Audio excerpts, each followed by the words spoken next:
Hello everyone, સ્વાગત છે તમારું અર્ચનાની વાનગીમાં। તો હવે પાપડ અને વેફર્સ બનાવવાની સિઝન શરૂ થઈ ગઈ છે, તો હું પણ આજે બટાકાના પાપડ બનાવીશ અને એ પણ મસાલાવાળા ટેસ્ટી એવા બનાવવાની છું। તો આ પાપડ છે એ હું બિલકુલ વણવાની ઝંઝટ વગર કે કોઈ મશીનનો ઉપયોગ કર્યા વગર પણ એકદમ મોટા અને ગોળ બનીને તૈયાર થશે। તો આ પાપડ છે એ તમે ચા સાથે પણ ખૂબ જ એવા ટેસ્ટી લાગશે અને જમવા બેઠા હોય તો એની સાથે પણ ખૂબ જ એવા ટેસ્ટી લાગે છે। તો તમને પણ મારો આ પાપડનો વિડીયો જો પસંદ આવે તો સ્કીપ કર્યા વગર એન્ડ સુધી જોતા રહેજો। તો પાપડ બનાવવા માટે મેં અહીંયા 5 મોટા બટેકા લઈ લીધા છે અને આ જે બટેટા છે એ મેં બાફી અને રેડી કરી દીધા છે। અને બટેટા તમારે જે રીતે પાપડ બનાવવા હોય એ રીતે તમે એનું માપ લઈ શકો છો, નાના કે મોટા કોઈ પણ બટેટા તમે લઈ શકો છો। તો અત્યારે બટેટાની સિઝન પણ ચાલતી હતી તો મને વિચાર આવ્યો કે એના પાપડ બનાવી અને એની રેસીપી પણ તમારી સાથે શેર કરું। તો જે આ બટેટા છે એ થોડા એવા ઠંડા થઈ ગયા છે, તો એને ઉપર છાલનો ભાગ છે એ બધું જ આપણે દૂર કરી દેવાનું છે। એ રીતે જે બધા જ બટેટા છે એ આ રીતે છાલનો ભાગ દૂર કરી અને આપણે રેડી કરી દઈશું। જો તમારે આ રીતે ડાયરેક્ટ બટેટા ન બાફવા હોય તો કાચા જ્યારે બટેટા હોય ત્યારે એની છાલ ઉતારી અને તમે એ રીતે પણ બાફી શકો છો, એ રીતે પણ પાપડ એવા સરસ બને છે। તો આ રીતે બધા જ બટેટાની છાલ ઉતારી મેં અહીંયા તમે જોઈ શકો છો કે રેડી કરી દીધા છે। તો આ જે બધા જ બટેટા છે એ હું અહીંયા એક પ્લેટમાં લઈ લઈશ। તો હવે બધા જ બટેટા આપણે છીણવાના છે, તો મેં અહીંયા આ રીતે છીણી લઈ લીધી છે અને એમાં આપણે બટેટા છીણી દઈશું। તમારે બટેટાને હાથ વડે એમનેમ જ મેશ કરી દેવા હોય કે મેસરની મદદથી પણ તમે મેશ કરી શકો છો, પરંતુ આ રીતે કરશો તો જો બટેટા થોડા એવા બાફવામાં કડક રહી ગયા હોય તો આ રીતે છીણીને તૈયાર કરશો તો નાના એવા ટુકડા બટેટાના અંદર નહીં રહે અને સરસ એવા આ રીતે છીણી અને ખમણી આપણી બટેટાની સરસ તૈયાર થઈ જશે। જ્યારે બટેટા છીણો ત્યારે એક મોટા બાઉલમાં જ પહેલેથી તમારે એને છીણવાના।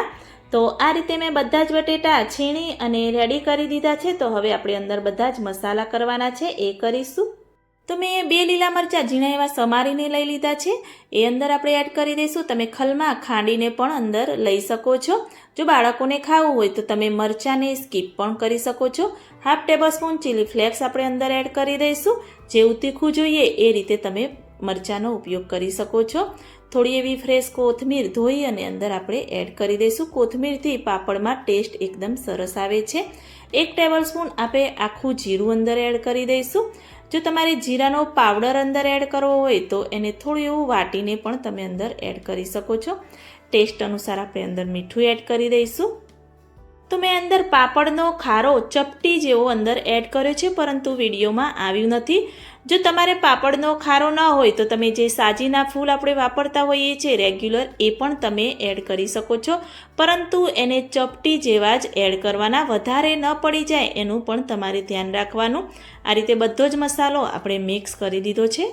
તો બટેટા થોડા એવા ચીકણા હોય છે, બાફીએ એટલે થોડા વધારે ચીકણા થઈ જાય છે, એટલે આ રીતે મસાલો થોડો એવો આપણને હાથે ચોંટી જશે। આ રીતે મસાલો સરસ એવો મિક્સ થઈ જાય એટલે હાથમાં થોડું એવું આપણે તેલ લગાવી દેવાનું એટલે ચોંટી ન જાય।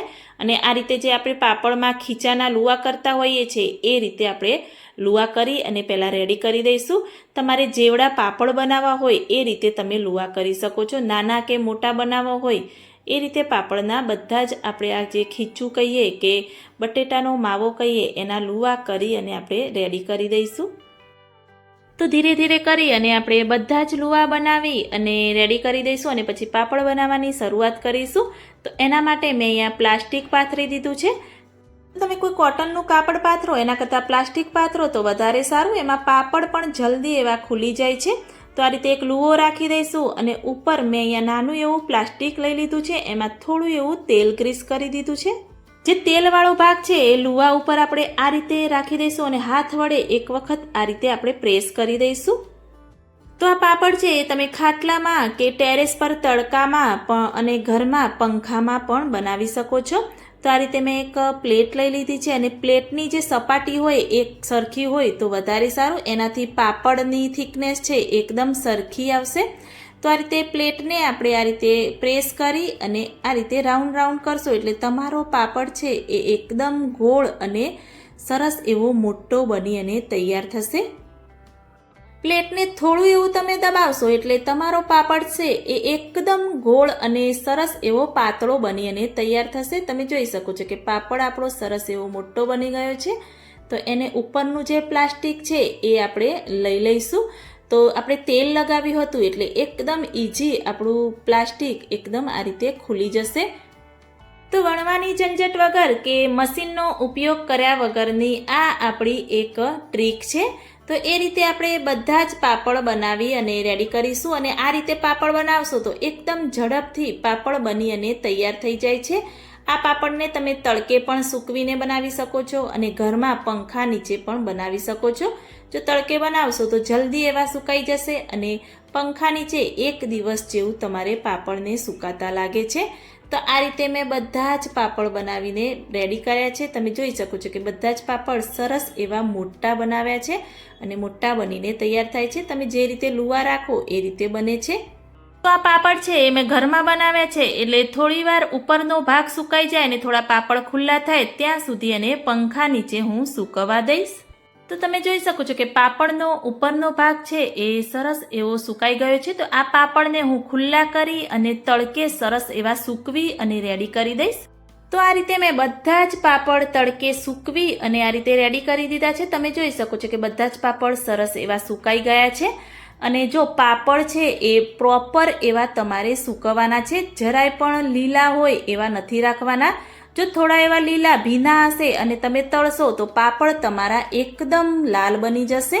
તો હવે હું તમને એક પાપડ તળીને બતાવું. તો આ રીતે તેલ પણ ગરમ થઈ ગયું છે. તો આ રીતે આપણે પાપડ તળીશું. તો સરસ એવો આપણો પાપડ તળાઈને રેડી થયો છે. એકદમ સોફ્ટ એવા આ પાપડ બને છે. અને આ પાપડ છે એ તમે કોઈ ફરાળ કર્યું હોય કે ઉપવાસ કર્યો હોય તો ચા સાથે પણ તમે ફરાળ તરીકે પણ આ ખાઈ શકો છો. તો આ રીતે મેં પાપડ 2 થી 3 એવા તળી દીધા છે. તો તમને બતાવું કે એકદમ આ સોફ્ટ પાપડ બની અને તૈયાર થાય છે. બટેટાના પાપડ છે એટલે થોડા એવા લાલાશ પડતા બનશે.